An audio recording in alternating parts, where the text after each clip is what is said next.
Welcome to ADI TV.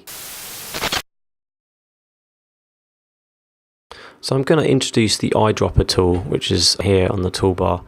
Now I've opened up the image sunset, which if you've got access to, you can open up and look at as well.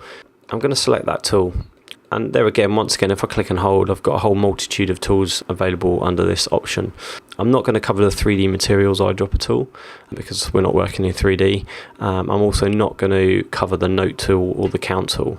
They are kind of self-explanatory, and by all means have a look. Okay, so back to the eyedropper tool. So what the eyedropper tool allows us to do is select a colour.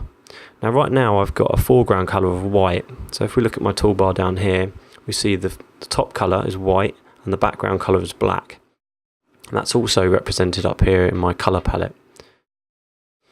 Now what I'm going to do is I want to select this orange, this kind of nice rich orange. So if I select now, you'll get this up, which is a visual representation of what you had before and what you're going to select. So the bottom half of the semicircle is white, which was the white I did have, but I'm going to select the orange, which is on the top half.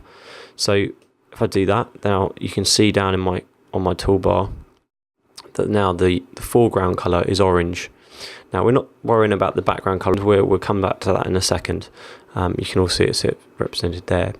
So if I wanted a slightly different orange, like a darker orange, if I select down here, which is kind of a more darker, duskier orange, now we can see the bottom semicircle is got the colour which I previously had.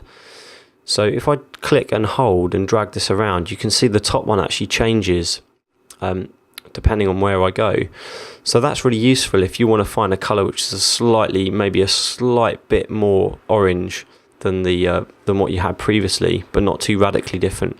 You get a visual representation of those differences. You also notice, if I just select that, is that on the contextual menu we've got some options up here. Now traditionally use a point sample, which literally chooses the pixel that's below the cursor at the time when you click.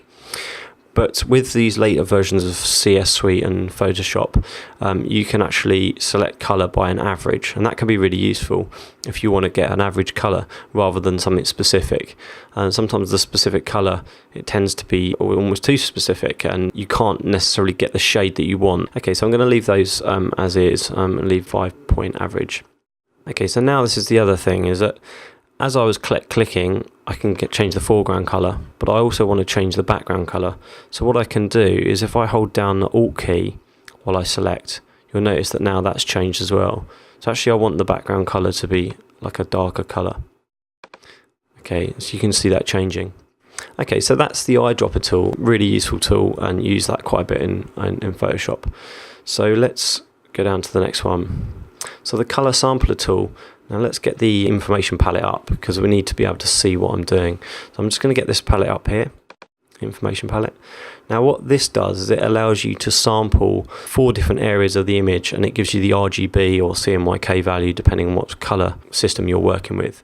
So let's say I go for like a highlight, which is like somewhere there, and I go for a high mid, so that yellow, maybe a kind of a more orangey red, orangey yellow. And I'm also going to go for a kind of a dark dusky over there. Now you see as I did that, the selections are displayed here, 1, 2, 3 and 4, and they're represented on the image, and that gives the RGB value. So if you're creating maybe graphics that go over the top, you can use those RGB values as a starting point.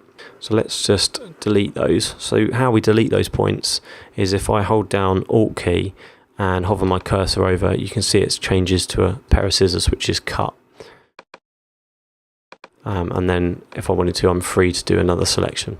So the next tool I want to talk about is the ruler tool. So if I go and select that. Now its primary function is pretty straightforward. There again, with the information palette open, you can measure. So if I want to measure an area of image, I can click and drag from the start to the end point that I want to measure. Up in this information box, it gives me all the details, the XY coordinates, the width and height of the area, and the length of the line. Now currently this is displaying in pixels. If I wanted to get this to measure in a different unit, let's say millimeters or centimeters, I need to go to Photoshop Preferences and go to Units and Rulers. And then I've got the choice of changing the amount or the unit that it's using. So actually pixels is fine for this instance, so I'm going to keep it like that.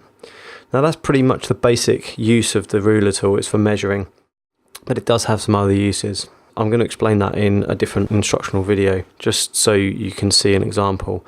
But it can be used to straighten or correct the alignment of images. But that brings us to the end of this tutorial. The School of Arts and Digital Industries at the University of East London.